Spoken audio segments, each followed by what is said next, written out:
ada sebuah feel yang merasa ini akan menjadi faktor pembeda untuk akhirnya mereka, kalaupun sampai akhirnya musim ini mereka juara, ini akan menjadi faktor yang sebenarnya menunjang mayoritas dari faktor X mereka bisa akhirnya menutup puasa gelar mereka. Itu menurut gua pribadi. Kalian boleh setuju, boleh enggak. Tapi itu yang gua rasakan di laga kemarin, terlepas mereka kalah gitu ya.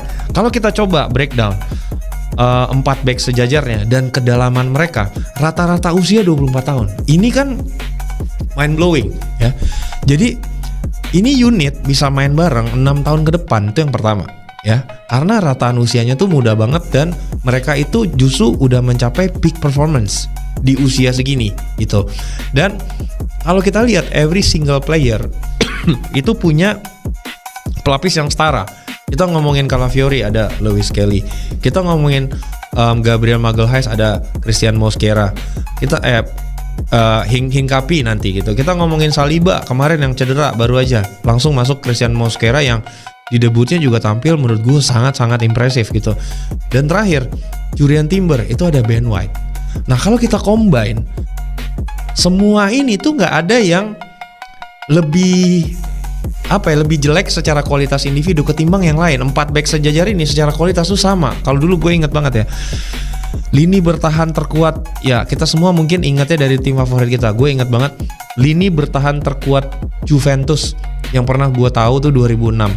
Kirinya Zambrotta, back tengahnya tuh duetnya Fabio Cannavaro sama Lilian Thuram, teman-teman. Tapi selalu ada satu yang pasti lebih kurang bagus, itu adalah Jonathan Zebina di back kanan. Jadi kayak ini 3 udah bagus nih, ini 1 kurang gitu ya. Atau misalnya dulu ya, atau enggak misalnya sebelumnya lagi ada Paulo Montero, Ciro Ferrara, Gianluca Pesetto, terus ada Birindelli, kan kurang gitu maksud gua. Atau sekarang deh kayak misalnya Ryan At-Nouri, Ruben Dias, John Stones, tiba-tiba Rico Lewis gitu kan. Jadi tuh nggak rata. Tapi ini Arsenal baik first team maupun backupnya itu edan. Dan kalau di combine valuasi ini mereka semua tuh 437 juta euro secara market value.